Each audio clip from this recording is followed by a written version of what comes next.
So we live in this school, and I got to thinking, should we build ourselves a tiny school bus? Yeah! All right, so ever since buying this school, we knew we needed to get ourselves a bus, but not just any bus, a tiny school bus. And we've got to make it out of a golf cart. My parents have a little golf cart that they use for yard chores, gardening, picking up sticks. And if you've been here a while, you know that we love adding and making up tiny little school-themed details for our schoolhouse.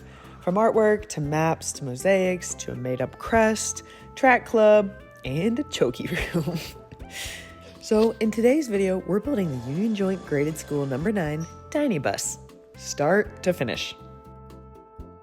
A couple weeks ago, I went with Arlo and my dad to the Ted Everett auction in Monrovia, Indiana. 4 times a year, they have a big auction, and somehow there are hundreds of golf carts ready to graduate into their next career. That's a big load. That's a big loader? Yeah! I think that's a dozer. The goal of the day was to get a nice little retired electric golf cart to turn into our bus. Golf carts have exploded in price over the last few years, but it's auctions like this where you can get the good deals. And I'd say most of the people here on auction day were actually resellers coming to buy some inventory to resell elsewhere. But we just wanted one. So first we had to sit through the sale of about 200 gas golf carts, and Arlo did get his heart set on a different piece of equipment. Arlo, look at me. You like that? Sorry, bud. And then finally it was time to bid, which really was a thrill. And I was getting nervous here, and you can see my dad telling me, bid, Stacy, bid. And then we got one. C5084, thank you. All right, 21. Meet our electric 2021 Club Car Tempo. We're going to call her Ms. G, after the loveliest school bus driver that Sean and I both had in middle school. And after we bought her, it was time to bring her back to the schoolhouse home and start turning her into our little yard chore school bus.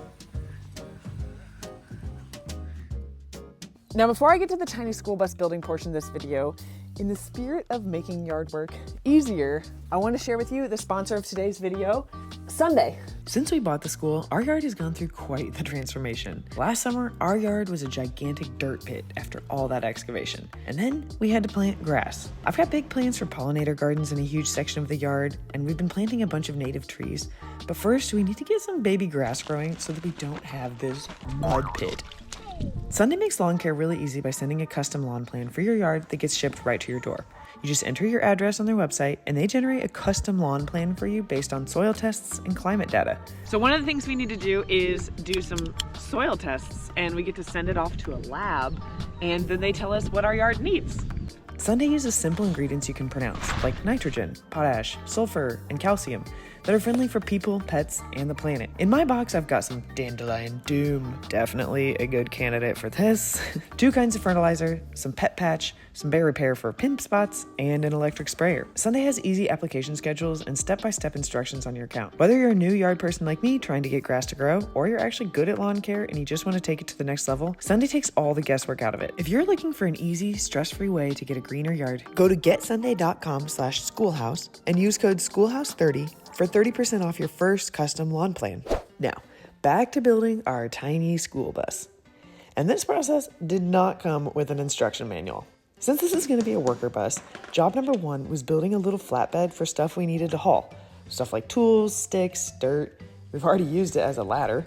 And while my goal was definitely to make it as adorable as possible, I did allow for practicality, as this old girl's got some serious jobs to do. First stop, my dad's house. Because when you need random pieces of metal for a project like this, there's no better place than your dad's stash of future project materials. This particular chunk of metal that we use for our golf cart flatbed is actually a piece of stage from the high school where my grandpa was principal. The other half of this very same stage is now the bed of my parents' chore golf cart, which is a pretty impressive career for an old beat-up show choir stage. Sean and my dad tackled this part together, filming included, which meant, naturally, some key cinematic moments were missed in my absence. Like when my dad karate chopped the metal apart after cutting it, and we got none of it on camera. His response was, "Progress doesn't wait for videos." So then we hauled everything back to the schoolhouse to start installing on our golf cart. This was very much a figure it out as we go kind of build. So step 1, place the bed on the cart. Immediate realization, we had to remove the little golf basket first. Farewell, tiny golf basket. You tried your best. Next came the challenge of securing the Frankenstein metal bed to the frame in a way that wouldn't fall apart the first time we hit a bump. And for this whole thing, we used entirely salvaged materials, including wood that we literally pulled out of our construction dumpster. After some trial and error, we got the base secured.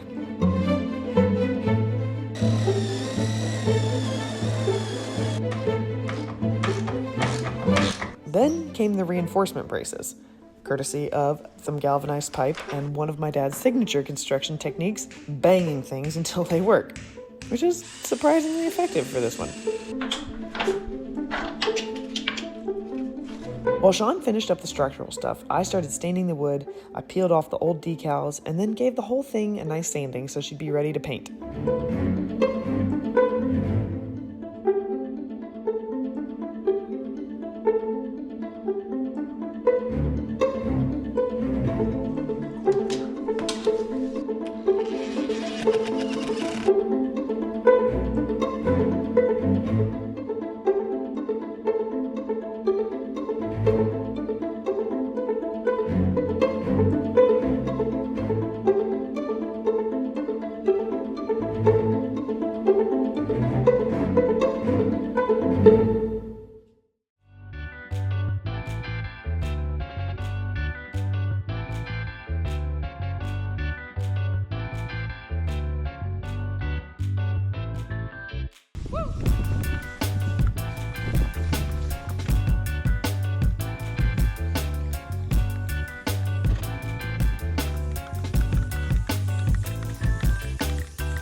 At this point, our managers woke up from their mid-afternoon snooze to inspect our progress. What does it look like? And the cricket. And then it was time to work on the decals. Enter the cricket. This little machine never fails to amaze me. I've used it for everything from schoolhouse shirts to putting the kids' names on their doors like they're tiny tenured professors. And I know it gets labeled as a crafty mom tool, but honestly, it's amazing and weirdly hypnotic to watch.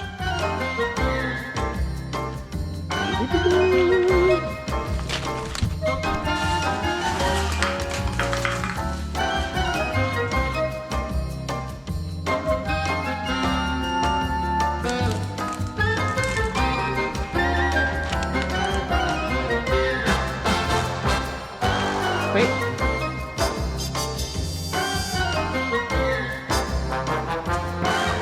School bus. Isn't that awesome? What do you think?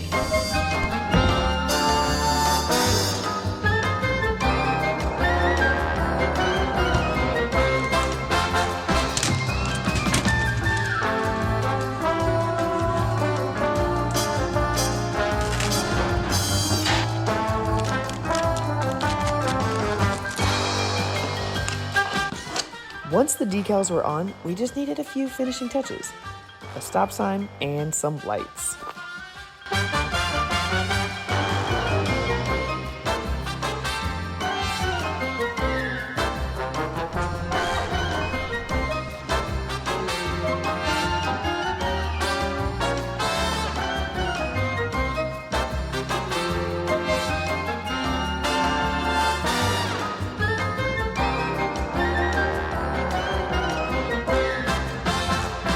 And she's done. Ms. G, the Union Joint school bus, is officially clocked in and working overtime.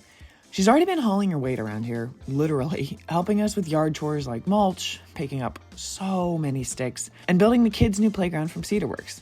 I'm really excited to talk about this one more in an upcoming video. With all the outdoor projects we've got going on this year to turn this place into a magical backyard wonderland, it turns out having a tiny yellow school bus as your tool hauler is weirdly perfect. It is way more efficient than my previous wheelbarrow system. The goal is to turn this yard into equal parts bird and pollinator sanctuary, kids zone, garden, and generally a fun place to hang out. It's come a long way, but we've got a long way to go. Last week, I actually picked up some native redbud trees from Costco, of all places, and Ms. G made the planting process so much easier. All in all, the Tiny School Bus Project report card gets an A+ in my book. She's quirky, she's practical, and honestly, anything that helps us make a dent in the massive schoolhouse to-do list is a win in my book. So on the inside of the schoolhouse, there haven't been a ton of updates.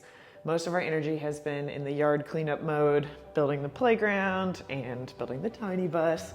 But we do have an update in the kitchen in this corner over here. And we have a new couch and a rug. Previously, it was super hodgepodge over here, and still we are not done. We still need to fix the windows and trim them out. And yeah, this little table right here. So this actually came from a library card catalog. And last summer, I got these Barrister bookcases off of Facebook Marketplace. And the guy who was selling me those, he had some super broken library card cabinets. And I was like, hey, would you be willing to sell these to me? And they were super broken. They were super beat up. The veneer was all broken.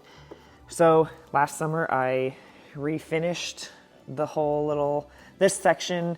We added some legs, and then we added a tabletop that is made out of a chalkboard from Odin High School in Odin, Indiana.